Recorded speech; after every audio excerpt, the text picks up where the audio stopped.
for her questions. Thank you very much, Chair Capito.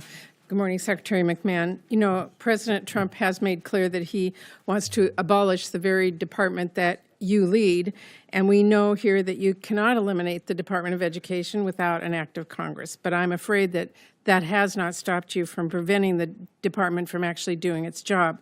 You have indiscriminately shuttered offices and pushed out half of the department's staff, and under your leadership, we have seen critical research to improve student outcomes axed overnight, and funding for mental health services and teacher training, among a whole lot, abruptly cut off and discontinued. Now, today you come before this committee to request massive funding cuts that do, in my opinion, nothing to help improve opportunities for students in our public schools throughout the country.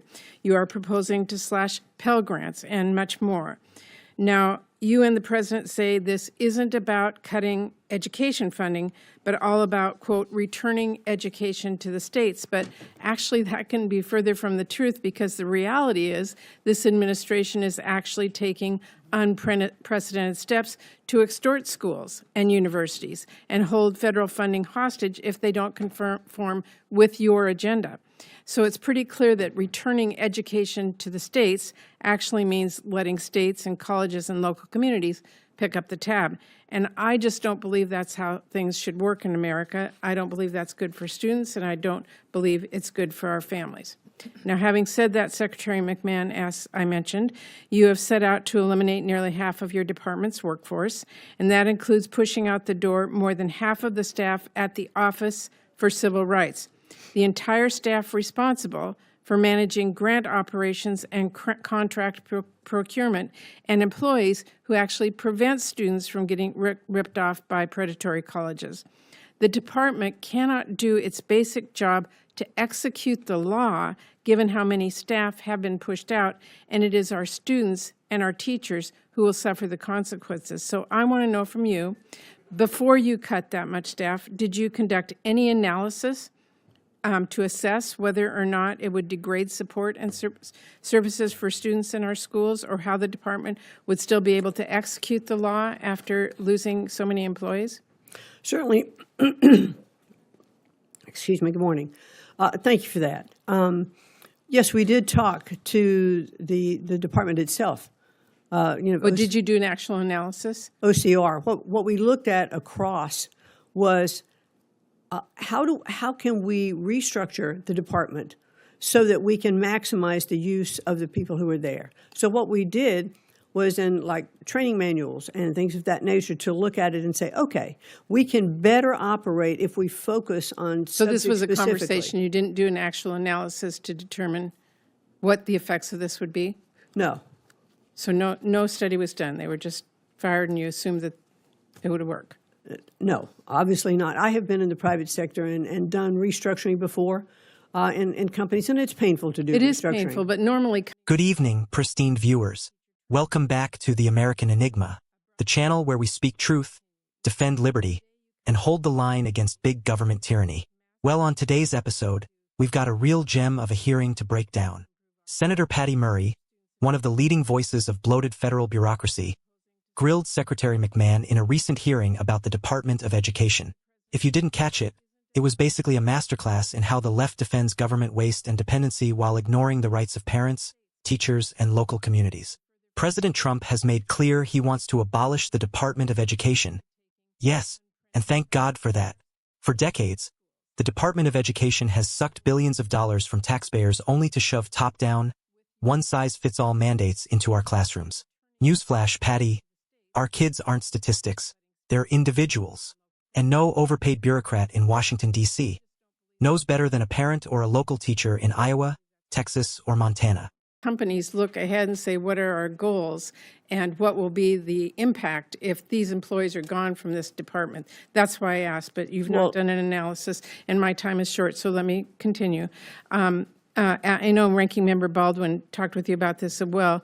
You were required by law to submit an operating plan 45 days after enactment of the full year CR, detailing exactly how you are spending funding Congress provided this year. You didn't do that. The purported operating plan that you did submit told us virtually nothing about how you are spending taxpayer dollars right now at this very moment.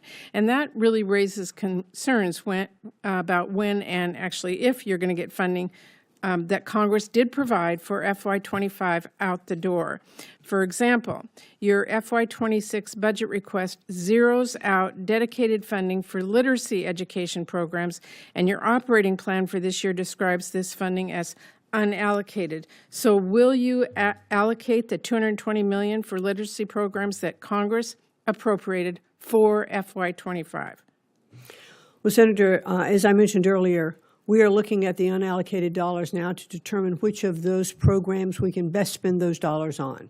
And I would be happy to get back to you. And we want to work with Congress on those unallocated dollars to see where they could be spent the best.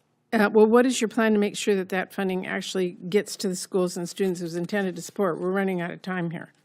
Well, to look at those programs and then to allocate them to the states if those programs we believe is the best interest. Those funds were students. appropriated by Congress. Your department was to allocate them, and it really looks to me like the department is illegally impounding funding that would help our students succeed with plans that don't exist and just day after day going by here, and that's our concern. Well, let us work more with you as we update those allocations, as we did before. When do you plan to have those funds out by?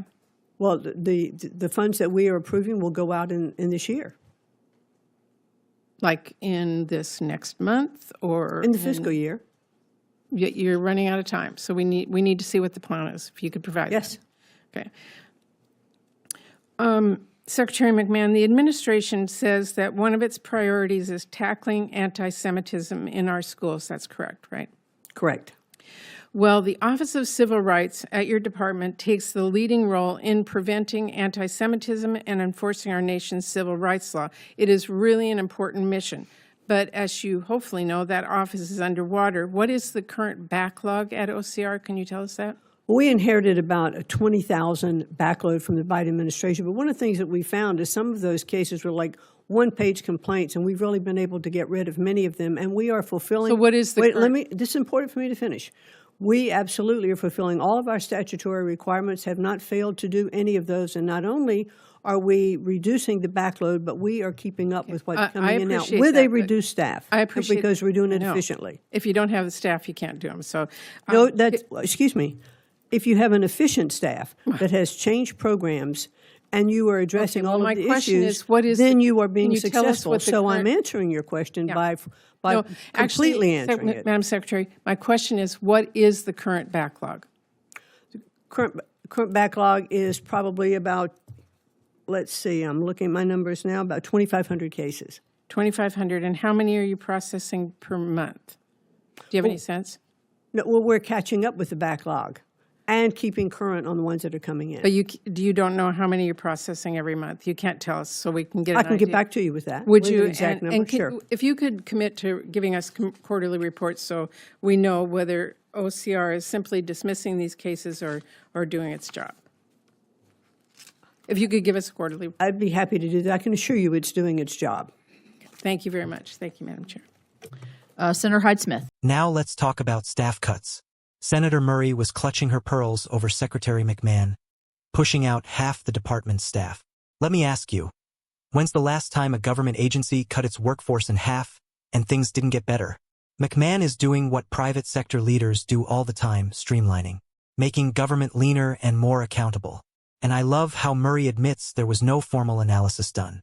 Good. We don't need more analysts creating PowerPoints to justify red tape. We need action. We need efficiency. Murray's other big gripe? That McMahon and the Trump administration are withholding or impounding money. Specifically, $220 million earmarked for literacy programs.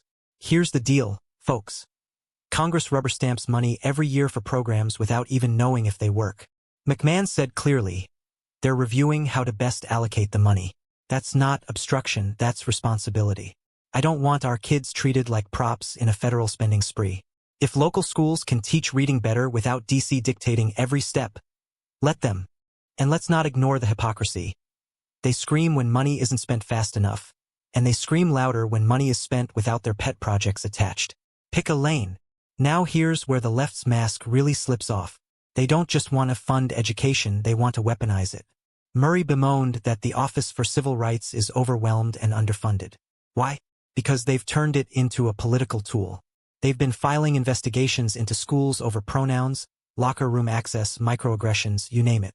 McMahon said they inherited a backlog of 20,000 complaints. Of course they did.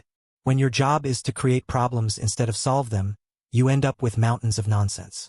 She said they've reduced that backlog and are handling new cases as they come in. Good. That's how it should work. Less ideology, more results. Senator Murray kept repeating that line. Returning education to the states isn't really about helping students. Wrong. It's entirely about helping students. Because who knows what kids need more, elected school boards and parents who live in the community, or unelected Washington bureaucrats with six-figure salaries and no accountability. And let's not forget what returning to the states actually means. It means freedom. It means empowering red states to push back on the woke agenda infecting our schools. It means Texas can teach the Constitution without interference. It means Florida can defend parental rights. And it means you have more control over your child's future. Folks, this hearing proves what we've known all along. The left doesn't want to educate. They want to control. They don't want transparency, they want total power. And they don't care about students. They care about central planning, union bosses, and pushing ideology into every corner of our lives. Secretary McMahon isn't perfect, but she's doing something that scares the hell out of the swamp. She's cutting the fat. And for once, someone in Washington is asking the question, do we need this department at all? And the answer, my friends, is a no. It's time to abolish the Department of Education. Return power to states, parents, and teachers. Let our kids learn free from politics. That's how we save America.